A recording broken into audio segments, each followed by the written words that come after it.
Okay.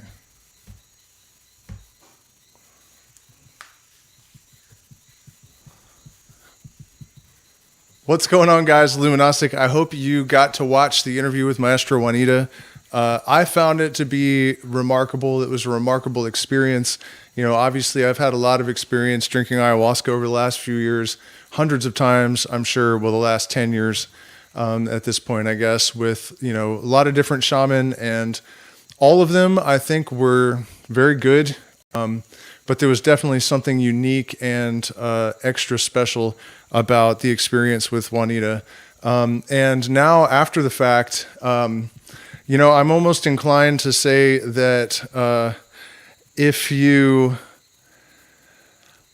have a proper ceremony, integration is almost irrelevant. And that may not be true for people that are new to the medicine. And I'm not trying to discourage anyone from getting integration or having integration. I'm just kind of, you know, making the point that the energy of this cleansing was so powerful that I still feel, you know, fundamentally transformed and more rooted into myself. And considering the state that I was in when I arrived there,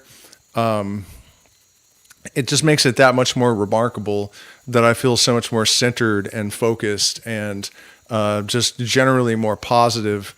I mean, it was basically like being in gale force winds, but of positive energy radiating radiating through you, and just like an internal bath, you know? So really just an absolutely remarkable experience. And the yellow ayahuasca as well is definitely significantly different. It's funny, the different attitudes that different tribes have towards these medicines, because, you know, for the Shuar, which is the tradition that I was originally taught in, it's all about purging. In fact, the Natim or Natima, I think the Ashwar call it, is not really engineered for visions so much as it is just a purge. There's usually like 8 plants in it, and it's kind of greenish white, and it tastes nothing like the other ayahuasca that I've consumed. And yeah, I mean, it just basically makes you vomit. And the amount of tobacco that is poured up your nose all night long, over and over, like every 15 minutes, is pretty intense. It's, you know, almost constant. Between every Icaro, you know, Miguel comes around with, you know, tobacco, tea, very, very strong. And I will say this about the Shuar ayahuasca songs. They are the most, like the best evidence of actual interdimensional channeling that I think I've ever experienced, including Maestra Juanita. It did have that ethereal quality where the vibrations of and not just the vibrations, but also like the contours of the melody and stuff, it matched the aesthetic of the medicine in a way that is just absolutely extraordinary. And I think, you know, it might take a little bit of developing a sense for this, but I am, you know, there's an absolute certainty that characteristic is one of the ways that you can recognize a really masterful shaman, because the way they're connected to the energy of this medicine, you know, uncanny doesn't even begin to describe it. But that is the one thing I will say about the Shuar, is that in terms of just like almost, you know, otherworldliness to the point where it's like scary, they win so far for me in that regard. But definitely in terms of like just the healing part of the experience, nothing that I've experienced so far is even in the same class as Maestra Juanita and the Shipibo medicine. Another interesting thing that I noticed about her medicine is that it was fermented. And the dosing was actually extremely like expert, I think. There was a deliberate staging in how it was done. But yeah, it was fermented, which I was always told that if, you know, you smell the bottle and it smells fermented, boil it for a few minutes. And I almost felt like I'd made a mistake and maybe misjudged her, you know, when I drank it and realized how fermented it was. I was like, oh, that's not good. Maybe I just made a mistake. And then I realized, no, that's not really what I'm sensing here. Maybe there are just things that I don't know, and the Shipibo are well known for having the most advanced knowledge of the, plant engineering, medicinal plant engineering in the Amazon rainforest. So, not much happened. It was pretty mild. Didn't really even feel sick. And I was kind of, her icaros were kind of muted. And I was like, man, this is really not anything like I was expecting. And then I went to the bathroom, and when I came back, she said, okay, would you like a second cup? And I said, sure. And I drank it, and I immediately noticed that it was sweet, almost to the point of being pleasant. And the cups were only this big too. I mean, they were tiny. I don't even know how she manages to concentrate it that much and have it be that strong, except I have a theory about how this might work, because there are chunks of vine inside the second cup. Like, it was full of just big chunks of wood. And it was so incredibly strong, that second cup, because I was kind of honestly thinking, another one of those cups, it's not really going to do anything, but I might as well play along. And within minutes, I had that like feeling of, the Velcro in your soul being like stretched, like that sound you can hear. And I know that feeling. I know, okay, a freight train of DMT is about to hit me right in the third eye. And sure enough, it was literally the only, my theory first. I feel like during the fermentation process, she told us that bottle had been sitting for a year. I think that for some reason, there's something in the vine that actually bonds with the DMT. And as it sits, it actually in the wood draws the DMT into those chunks of wood. That's the only way I can explain it, because it wasn't very thick, I mean, I have cooked ayahuasca a million times, and I've cooked it down way thicker than that. I use way more chaliponga than you were supposed to. And, it just didn't make any logical sense that it would be that strong and that small of an amount without being a sludge. My teacher, his is a sludge, and it's definitely not as strong as Juanita's. So, that's the only theory I can come up with, that maybe some of the liquid evaporates off and the wood just pulls all the DMT into the sludge in the bottom. I don't know. That's my theory. Could be totally wrong. But as soon as I felt that DMT, freight train, and that feeling of being ripped, the Velcro of your soul or whatever, there was just blinding colors. I mean, there's no way to describe this to you guys if you haven't seen it yourself. I mean, it's like the most real thing that you can conceive of. I mean, when I look around the room right now, I don't see anything nearly that vivid. I mean, there are no computer-generated graphics online that are that vivid. We don't have anything that vivid in the real world. And it was actually so strong that despite, having led many ceremonies and assisted in many ceremonies and drank alone, 50 times or something. I mean, it was the first time in my life that I started to think, maybe I shouldn't have done this, or I maybe, it should stop now. I started to kind of freak out a little bit, and I just kind of took a deep breath and I was like, there's just nothing, I know what to do. But I was really surprised at that I actually started to like have anxiety on that level, because, typically I'm way beyond that. It is true that a lot has happened in our lives, and there's like, probably more. At that time, there was more stress and fear probably in my life than there has ever been before. So that could, definitely have contributed. But medicine was extraordinarily strong, and it was basically a collection of beings that had these tentacles. I've seen them before, but my interaction with them this time was much more direct. And they were just kind of like draping these tentacles around my body. And then I sat up, and I saw Juanita sitting there, and she starts singing and like making these gestures that I obviously don't speak Shipibo, but it was almost like I understood every single word. It's like she was having a conversation with my shadow. I wasn't sure if it was like my shadow she was talking to or these beings, but it seemed like she was trying to convince, like as if I had said something like self-deprecating and, oh yeah, that's what you think? Okay, well then, and she would like make all these gestures and get rid of it and blow it all away.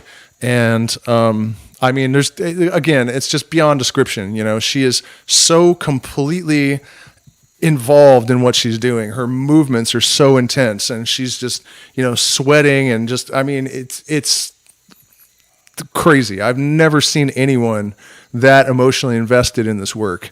And it was definitely extremely effective, because by the time she finished, I laid down and all of those beings were gone. And there was like this repeating pattern of like an angel or a guy. I can't really remember exactly, but it was holding a heart and just kind of floating there still.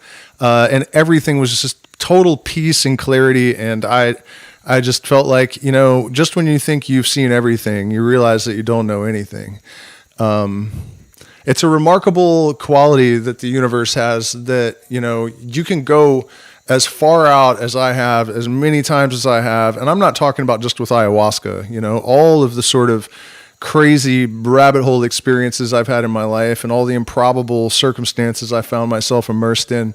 And you think, it's going to end at some point. Like, the universe can't just keep coming up with stuff that, trumps all of this other crazy stuff from the past.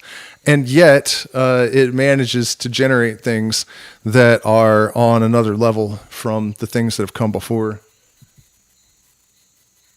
No, there are no admixture plants in her medicine. Only chacruna and ayahuasca cielo, the yellow ayahuasca, which I think I started to mention earlier. The Shuar are all about the vomiting. There are Colombian tribes that feel like black ayahuasca is the only one to use. And, and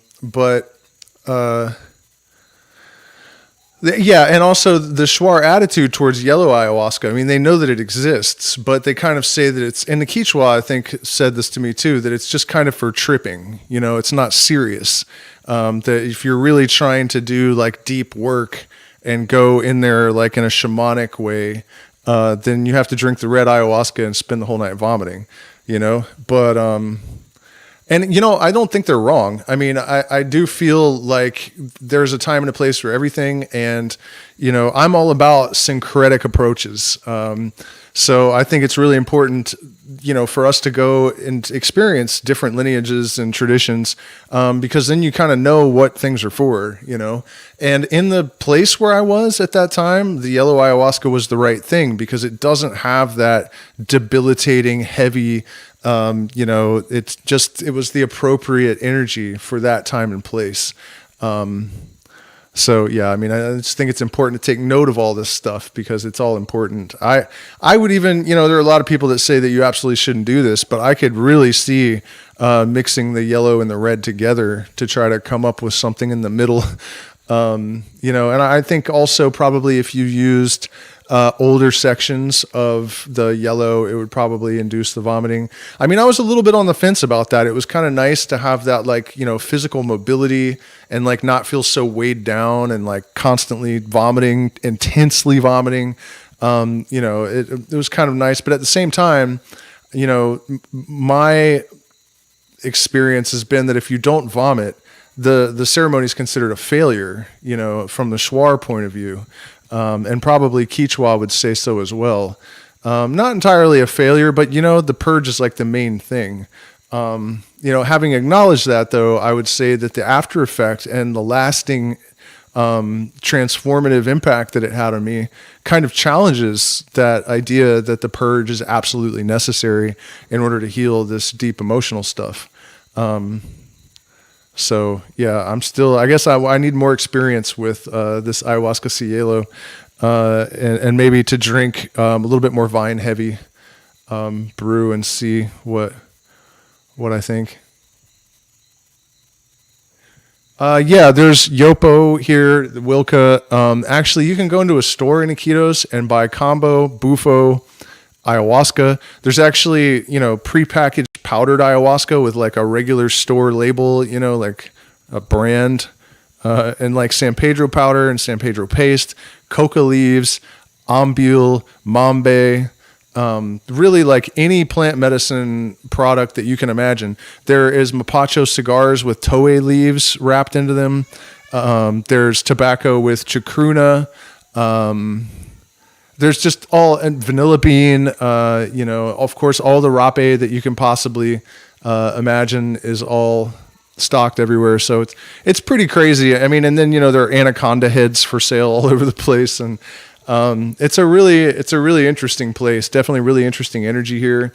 One of the things I've noticed that I think is important is that the alcoholism that was such a problem in a lot of the Ecuadorian indigenous communities is not evident in the Shipibo communities.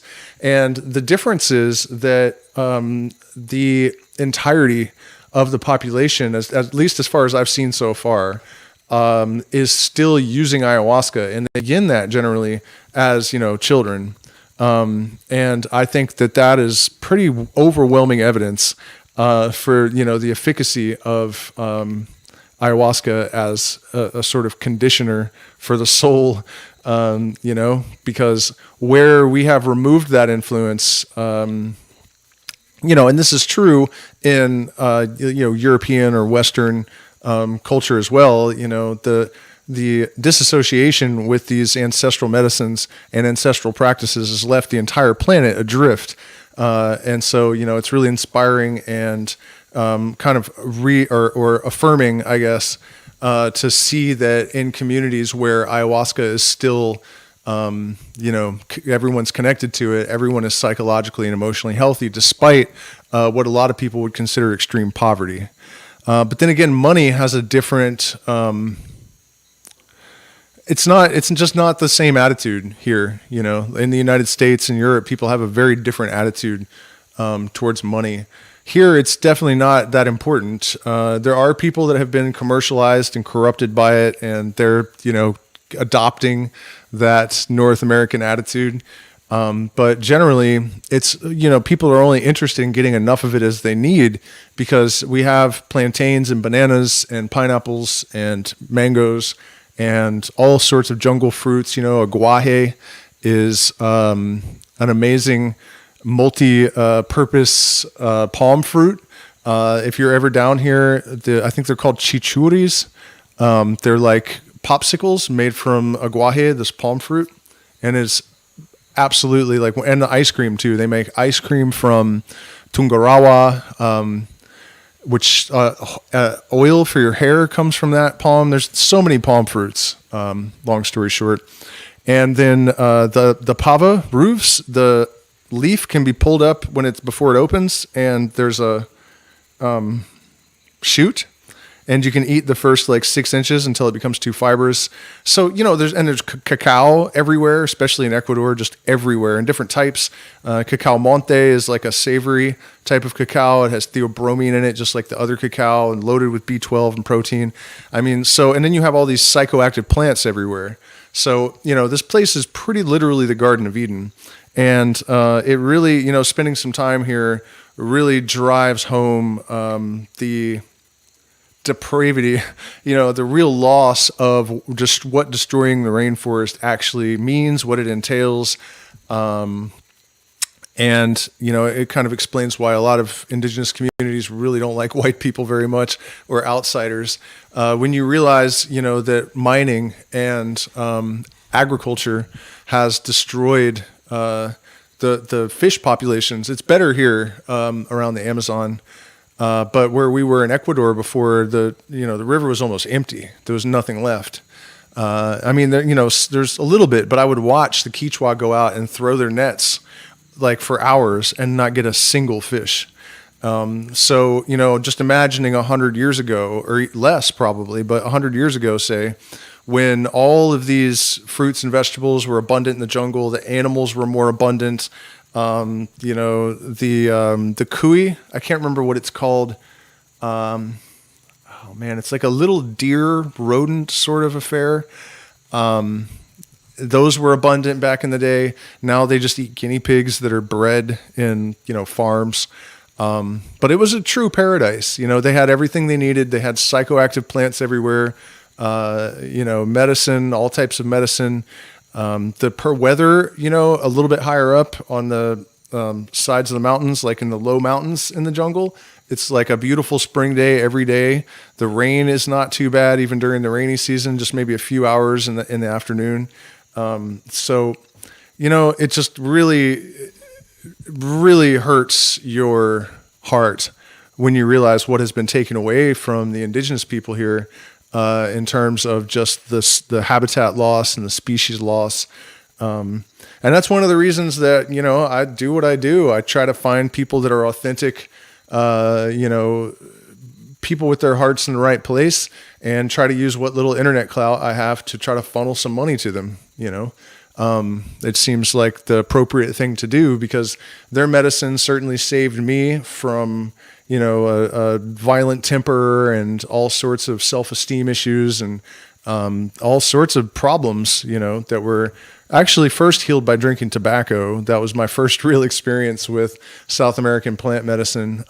Actually, I had an enema. And it's a remarkable story, actually, because the girl that I met that convinced me to do it, she was Uruguay. I've never been sure how to say that.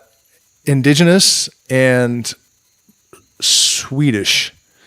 So she was like this, you know, indigenous Viking kind of creature, hybrid, and exactly what you would imagine that would end up being. And she was a, you know, lunatic when she showed up, and she drank some tobacco one day, and she was this complete angel. And I was under a lot of stress at the time. My temper was pretty bad. And so she was trying to convince me to drink the tobacco. But when I saw the personality change in her, I was like, all right, I'll drink tobacco. I mean, it just sounded like such a stupid, suicidal thing to do. But after I saw the change in her, I couldn't argue with her. You know, she had me. And you know, it was not as bad as I imagined, but it wasn't that dramatic of an effect. But then when I did the enema, I came out of the bathroom feeling like, you know, I mean, it's just brutal, and painful. And, she said, may whatever you have been holding, drop to the core of the earth. And when she said that, the whole house was like, and I thought that the guy that owned the property had wrecked his truck into the house, because he was like a ridiculously blackout alcoholic, just always blacked out. But it was an earthquake at that very moment, and it's true that my temper was pretty much permanently, you know, improved, if not entirely cured. Definitely improved dramatically and permanently. So, you know, they've given us these medicines, and they've given us hope in our world, and in return, we're destroying their world. And so, you know, it makes sense to me that we should try to give something back to them. And that is what this exchange, this reciprocity in the plant medicine industry, when it's working properly, that's what we have. And by the way, if you guys are interested in coming to an event here, I'm going to do 2 things here and 1 in Cusco over the next 6 months. Probably I'm going to do 1 event here that will be very inexpensive, because I know a lot of you guys in the community are always saying like, oh, I just can't afford that kind of thing. But we have 1 room here that has 4 beds, and we have 1 room that'll be private. So if we can find 1 person that can afford a private room, then I can give the small room with 4 beds in it to, you know, very affordable. If people are interested in that, we have, you know, Sweat Lodge, Medicine Circle, you know, very simple property, but it's nice here. We're right outside of Iquitos. Right, the Amazon River is, you know, a rock's throw away. There are anacondas in the river down there, and people still living traditionally a rock's throw away. In fact, I was sitting here earlier, I could hear drumming outside from the local Boras tribe. So, you know, it's definitely the real jungle deal. And so even the event here, we will at least take 1 or 2 days to go to see Maestra Juanita, and then I'm also booking for her to do a full retreat specifically with her. So if you guys are interested in that, shoot me an email or check out our website, where we also have, you know, San Pedro paste, copy paste, you know, kambo and rape and all of those things. And plus Shipibo textiles, some of which are actually made by Maestra Juanita herself, dresses and whatnot. And one of the reasons that we're doing that is that the municipality here in Iquitos is for some reason shutting down their market. So they're not going to have a place to vend anymore. And that's actually the reason that Maestra Juanita is starting her retreat center. She actually had no intention of joining the ayahuasca industry, which is one of the reasons I like her. When I, think about the fact that in a way I'm involved with it, I don't like it. Not because I don't believe that it's okay to have the exchange of money. I don't like what it's doing to the traditions, and I don't like what it's doing to the shamans. It's kind of a weird trade-off. It's like, would we be worse off without it? Yes. So I guess we just kind of have to take the double-edged sword effect that every phenomenon in the universe gives us,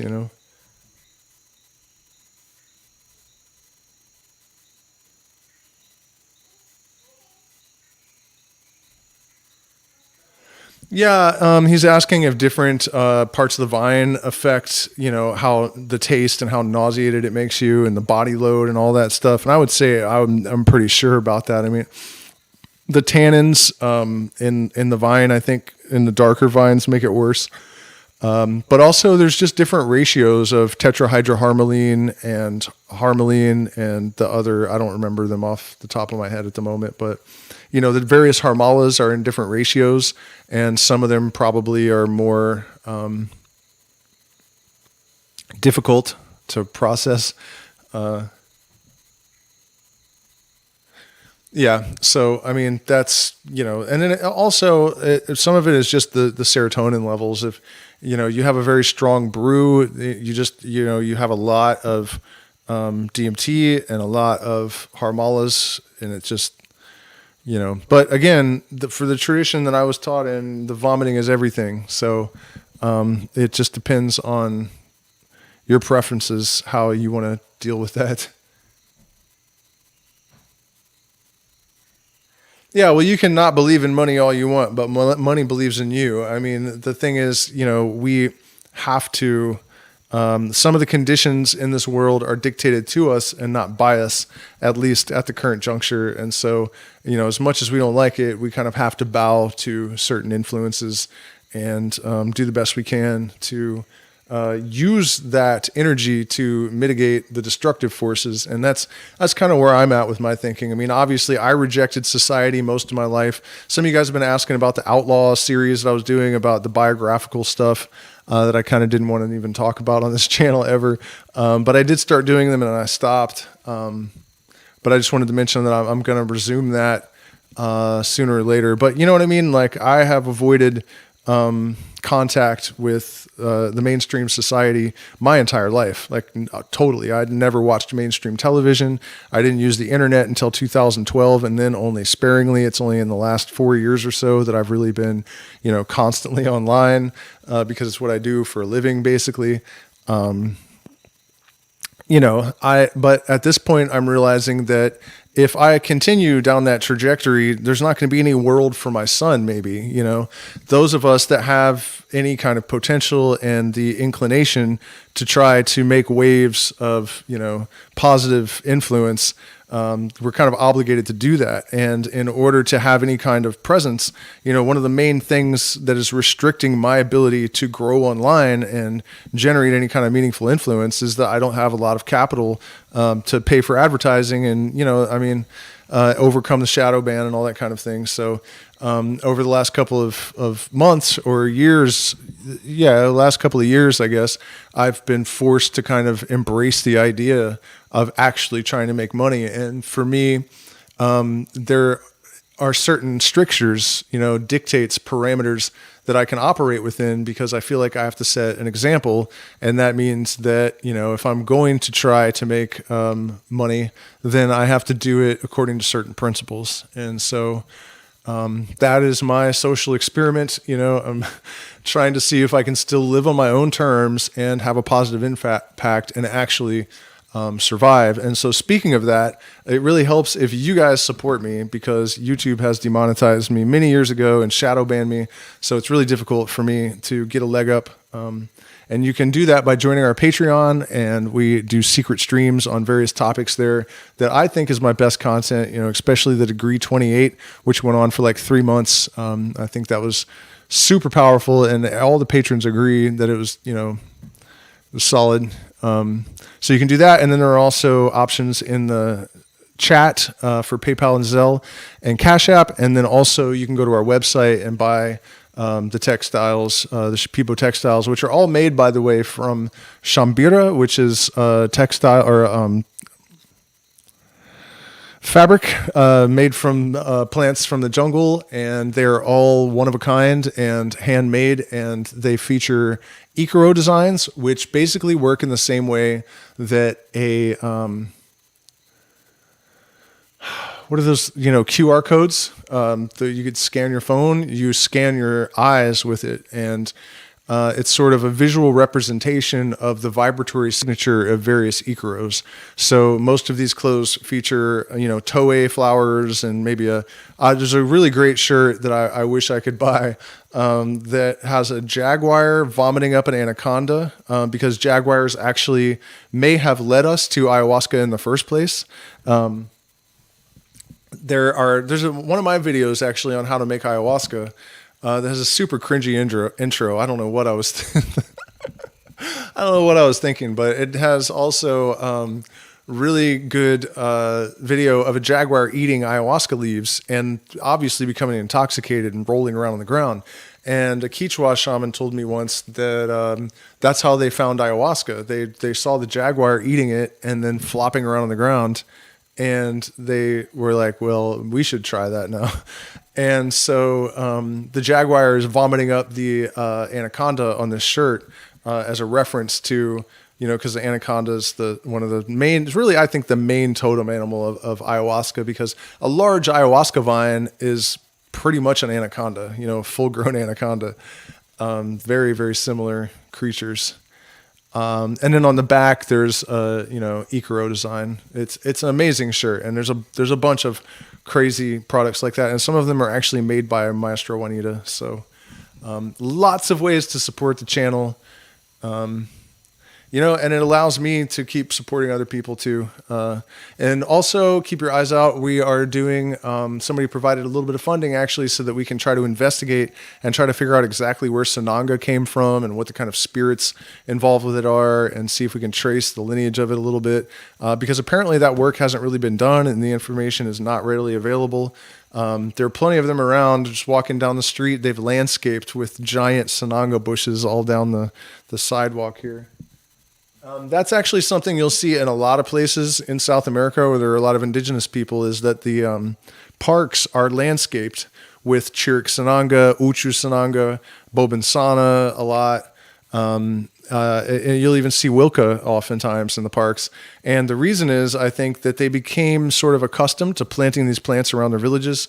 And so when it came time to do landscaping, they just planted the stuff that they've always been planting around their villages. So there's just all this plant medicine growing everywhere, particularly Bobinsana in the jungle around Tena and stuff. Like, all of the landscaping is just the beautiful Bobinsana blooms are everywhere. And it's convenient because Bobinsana is kind of my ally plant. I don't really use admixture plants when I brew, but I do add Bobinsana. Sometimes guayusa for focus as well, but very oftentimes Bobinsana, because the experience that I've had with it opening the heart and helping me to experience unconditional love for the first time in my life at like 38 was pretty important moment. Yeah, and it's funny because it wasn't until many months later that I even realized the connection, because I didn't really know what Bobinsana was. And I remembered the shaman's assistant saying that he had just done a Bobinsana dieta, and he said he didn't really notice anything. Nothing happened. But he had put a ton of it in the ayahuasca. And I did notice that night that there was more pinks and like pure white and just this kind of loving energy. And it was the first time I really connected with my partner, who now has, my child. And it was just, really extraordinary, heart-opening medicine. And, a couple months later, I realized, wait a minute, there was Bobinsana in that medicine that night. It might have been an entire year later. I made a video about it if you guys are interested. He's asking if animals and bugs bother us much in the jungle. No, not really. I think if you go out into where there's a lot of standing water in like Colombia where it's super hot, you're probably going to get eaten alive. And there are days, but for the most part, the bugs aren't that bad. The doors are open right now.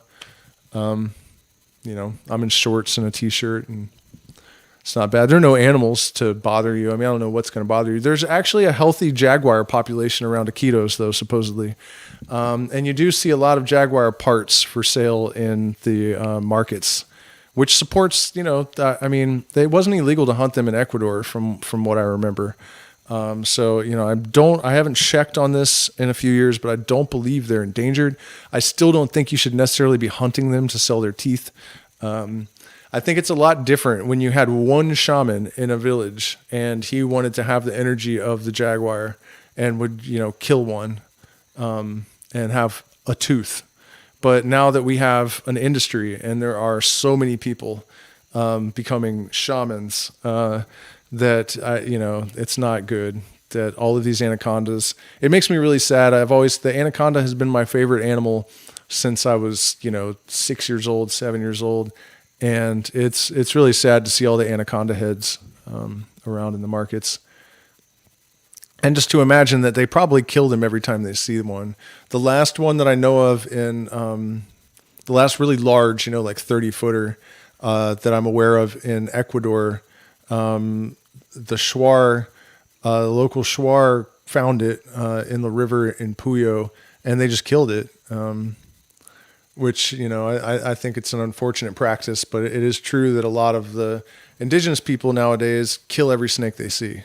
And I don't think that in the old days that would have happened, because I think they would have known which ones are harmless and which ones are not. And it seems to me now that, in the Kichwa villages where I lived and stuff, they didn't really know. There's just all snakes just killed them. So all the bows are gone, and it's not the best thing.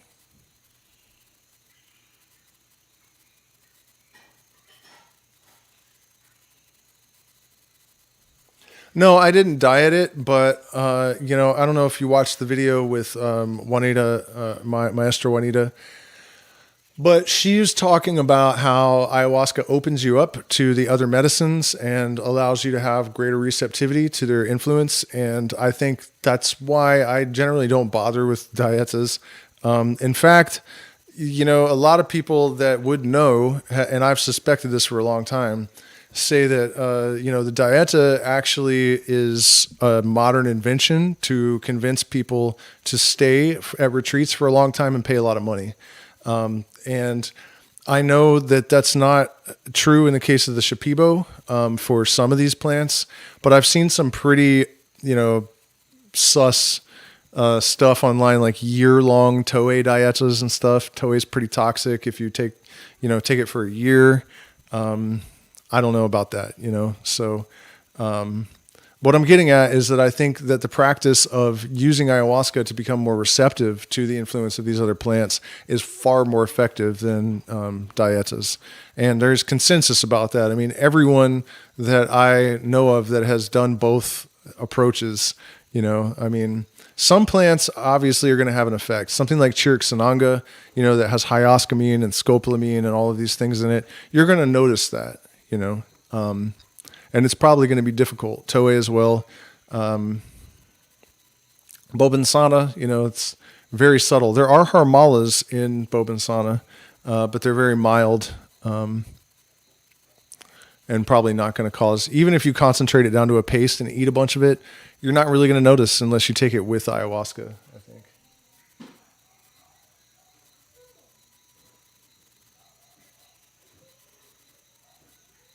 Do I think ayahuasca is a snake spirit? No, I don't know what ayahuasca is, and I don't think anyone knows what ayahuasca is. And the reason I say that is that, when you go around to all of these different indigenous groups, you get different explanations. It's not like there's like a consistent story. And when I talk about kind of hating the ayahuasca industry, that's what I'm talking about. I'm not someone that jumped on the bandwagon when it got popular. I started studying these things in like 7th grade, which was 30 years ago or something now, more than 30 years ago.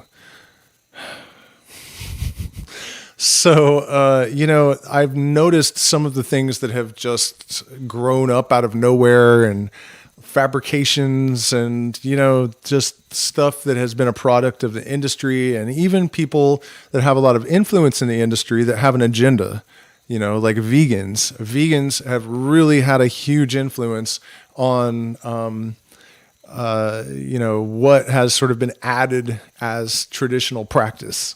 And I'm highly suspicious of some of these things as having originated with vegans, because I know for an absolute fact that there's no tribal traditional support for some of these beliefs about how things work and why. What was I saying though about the? Is it a snake spirit? Well, yeah. So, there aren't any consistencies. And another thing is, people say Pachamama's a woman. And if you talk to the Kichwa, they say that Chaliponga is the male or no, the vine is the male and Chaliponga is the female. So, we don't have consistency. And in fact, people that drank ayahuasca without preconceptions about whether Pachamama was male or female were split exactly down the middle in their opinions. So, it doesn't seem like there's any objective reality to any of this stuff. There are beings and types of beings that we experience generally doing the same things. And that is pretty compelling in terms of, evidence for there being some kind of objective reality to the jesters. And it's also interesting that you don't really encounter jesters when you drink ayahuasca. The beings and the entities seem to be of a different type and a different tier when you're talking about ayahuasca versus DMT. I have encountered mantises when I smoke DMT, but I have never in my life encountered a mantis. Even when the dose of DMT in the ayahuasca is the same, these DMT entities, the traditional ones, never show up. However, at a recent ceremony that I attended, one of the people that is not really well versed in these entities did describe the metallic bees, which are traditionally, associated with DMT. So it could be just that it's my experience, and it happens more than I'm aware of. But in my case, there's a different cast of characters when you're talking about ayahuasca versus, pure crystallized DMT. But whether or not it's a snake, I've never seen an anaconda hallucination. Never in my life, I'm curious if there's really no way to stage this, because I would know it was coming. But I'm curious to see if I was at a ceremony and the shaman sang traditional anaconda ikaro, if I would start having visions of the anaconda. That should be how these things work. In fact, when I asked Maestra Juanita about the tentacled octopus-like beings that were harassing me during her ceremony, I think I'm going to have to get some water if I'm going to keep talking. She said that she called them. She's like, "Oh yeah, I know what those are. I call them to come and do the cleaning."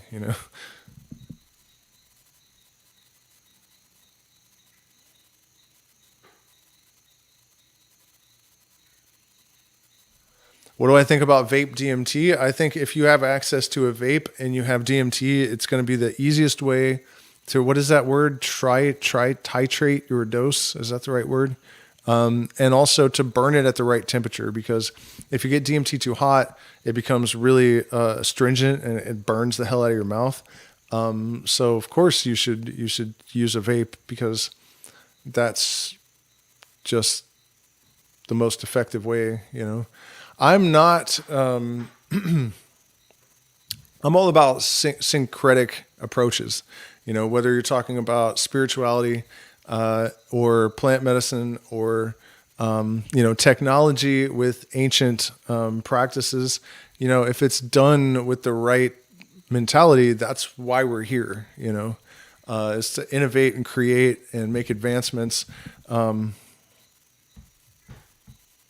That's another thing about the ayahuasca industry that kind of bothers me. One of the things that happened is there's been a homogenization of the practices of people, and a lot of adaptation of New Age stuff that actually has no place in ayahuasca at all, and really no place anywhere on Earth, in my opinion.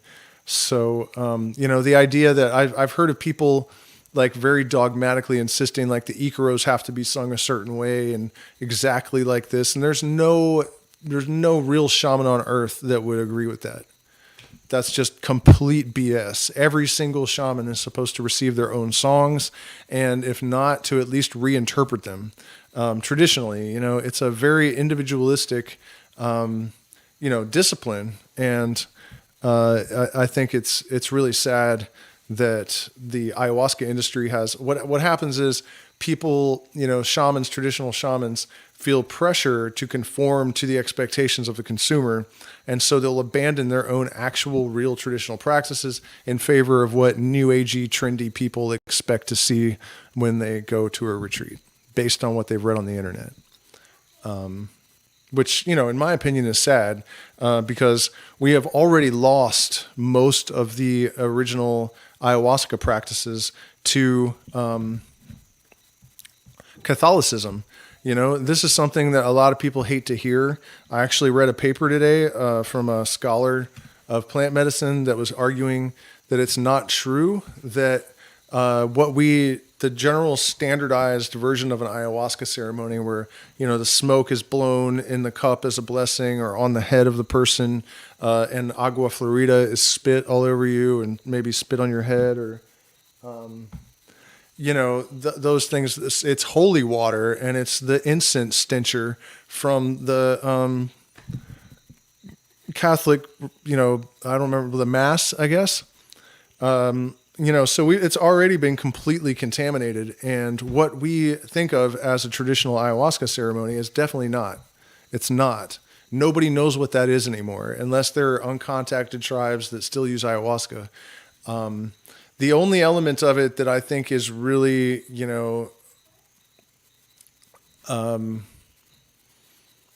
authentic, I guess, as it's always been, is the practice of the ayahuasca songs or Icaros. Even calling them Icaros, though, is a modern adaptation. People forget about this. There are now 72 ayahuasca drinking tribes in the Amazon, but it wasn't like that in 1960 even. As modern world encroached upon the jungle, the more and more tribes adapted the practice of drinking ayahuasca. In fact, the rubber slaves, the Huasi Pungero people, the rubber plantation slaves, basically, they actually spread a certain type of curandismo to ayahuasca practices to a lot of the indigenous tribes that did not previously use ayahuasca. So I think people have a very sort of like unrealistic, romanticized idea about like what all that actually is. And, people say, well, this ceremony is authentic, and it's not. If there's a group of people even, with a few exceptions, ayahuasca was something that was drank by the shaman, and then the shaman worked on the patient. Everyone didn't just drink ayahuasca together. Some tribes, yes, there are a few. But, like most of what we have come to accept as ayahuasca protocol is actually Catholic stuff that has been the residue of that influence. And then also the influence of the ayahuasca industry over the last 20 or 30 years. Has really just, it's tragic, really, to see the homogenization of. It was really upsetting to me. One of my favorite shamans, over time, he just got more and more and more new agey. And, like that fake Japanese scientist that made that fake book about the ice crystals. I'm sorry if you're one of the people that believed that, but it's one of the greatest hoaxes ever in the history of New Age spirituality. There's not a shred of reality to it. You can debunk it yourself if you want to. You can just think it through and realize that those are pictures of snowflakes. Ice crystals don't even do that. Like there's nothing real about it. He totally staged the entire thing, right? And the shamans passing around a bowl of water saying, you know, this scientist has proven that if you just project your thoughts into the water, you know, it's I'm not saying there's no truth to that, but you know, that influence of like BS, new age, pop culture, spirituality has totally permeated the ayahuasca industry.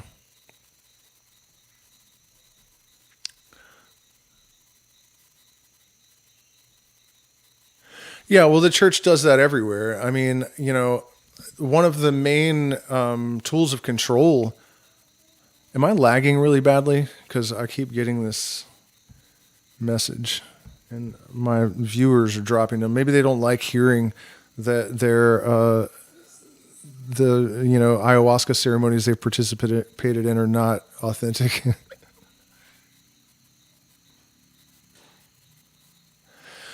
Yeah, I mean, one of the things that I've really seriously questioned is, you know, should people really all be drinking ayahuasca? I mean, it seems to me that only people with a certain type of mentality are really prepared for it. And, you know, I definitely have qualms about just having open access to everyone. That's definitely not how it was back in the day. And I don't know that it makes sense. The problem is that then you have this, you know, possibility of like exclusivity and, you know, people are already doing the like holier than thou thing pretty badly. So, you know, it's tricky territory to try to decide, you know, should common people really all be consuming ayahuasca? I definitely have noticed that I would say about half of the people that drink it just end up going off the rails on the woo choo train and become, you know, new age flakes, rather than actually making any kind of progress, any kind of meaningful spiritual development. You know, so it's actually kind of difficult for me to make the decision at this point. Like, is it really always helping? You know, and I don't believe in regulation. I don't believe in control. I believe in individual freedom. But at the same time, the fact that we have no way of standardizing ayahuasca protocol kind of leaves it open to all of these lunatics to, you know, a lot of big centers like Rhythmia and Arcana are obviously turning into cults and abusing people. And, you know, they're run by sociopathic rich people, you know, and it's really a mess. It really is a mess. And then also, you know, instead of creating, like in my mind, psychedelic medicine is about helping with individuation, about helping an individual become the fully holistic individual, you know, but an individual, not just a different type of sheep. And what I'm observing is a lot of people go into the spiritual community and they just all adopt the same ideas because it's like trendy. So, you know, it doesn't do you any good to escape one box, to realize the mainstream narrative is garbage, and then jump in another box with another BS narrative and trap yourself in there. You know what I mean? So that's kind of, you know, I'm just not really sure if this is all, you know, good or bad. I know that, you know, working with me and Maestra Juanita and some of the people that I know in Ecuador, none of that stuff is going to happen. But, you know, I've in the last week or so, I've been reading a lot about what's happening at a lot of the larger retreats, and also just noticing the complete and total hijacking of New Age influence on ayahuasca, and it's all pretty discouraging, to be honest.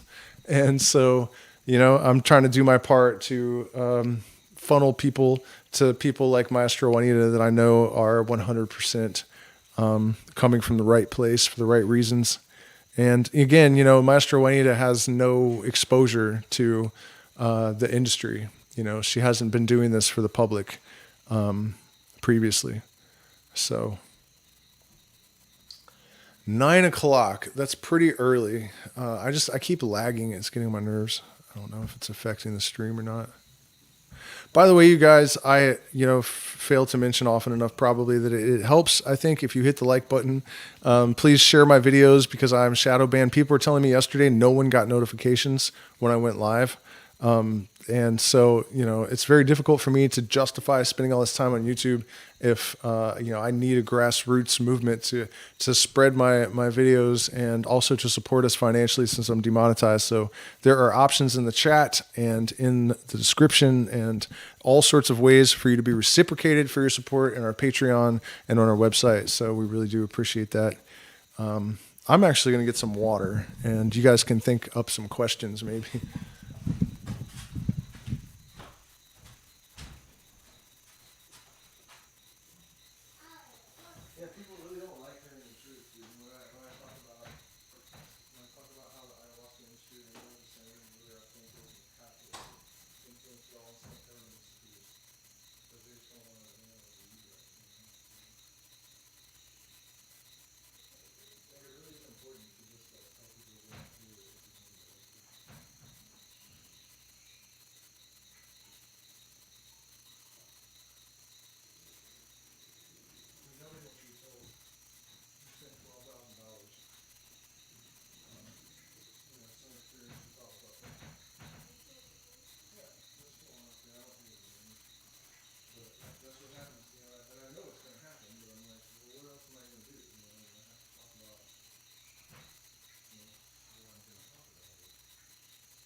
All right. Thank you for your patience. I had some pineapple. I am rejuvenated.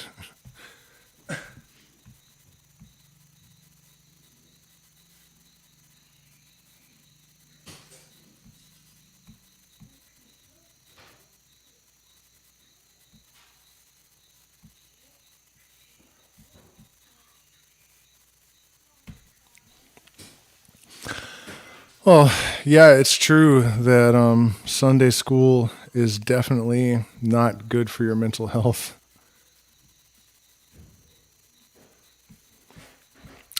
So you guys, feel free to pop some questions into the chat.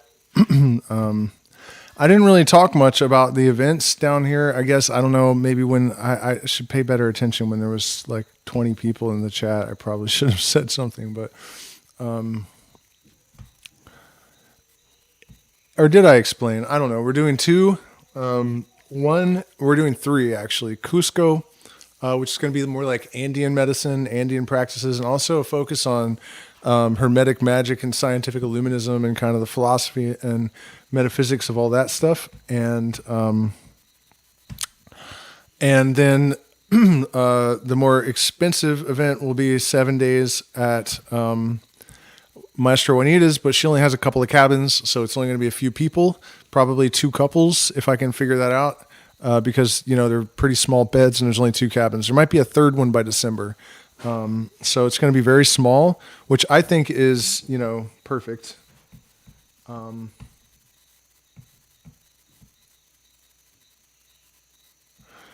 But and then another one here where there's a small room where you can share the room with 4 different beds in it, and then we have one private room. So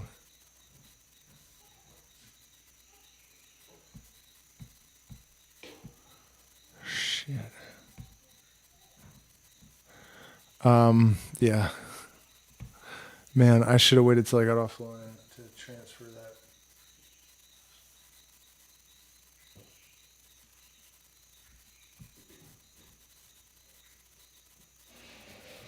Well, that's cool to hear. I mean, Zen Buddhism is definitely the more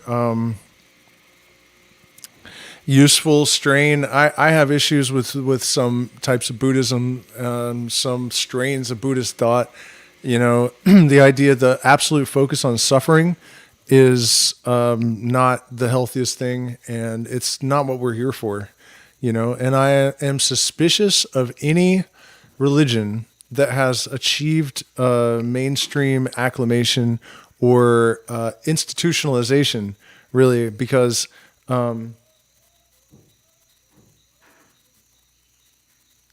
what problems are there with mainstream retreats? Is that chat like way, way behind, or what is going on? Damn, only 2 people now? Maybe it's over. Oh, I see, because I left. Man, it's crazy how far behind the stream is on my screen. It's really laggy. But yeah, I was just saying, any religion that has mainstream acceptance like that, I don't think is good.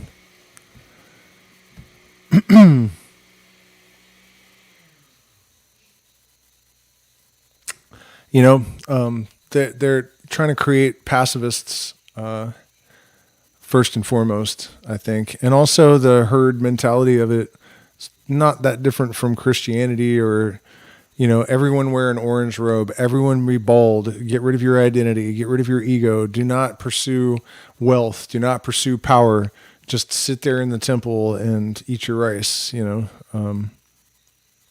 sounds like mind control to me.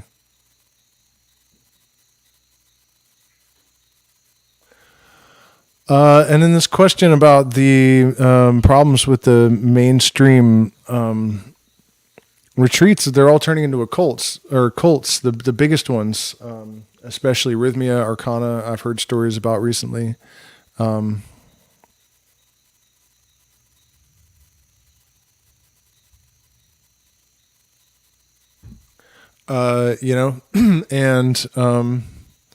also just the general like new age integration, I think is really infecting ayahuasca and obscuring tradition and kind of ruining it generally for people. It's just whenever anything becomes trendy, it becomes homogenized and it gets hijacked. I am near Iquitos right now. I don't actually know the name of the town that I'm in, but I am about half a kilometer, maybe 1 kilometer from the Amazon River, intersection with the Amazon River. And I'm surrounded by like 3 or 4 different tribes.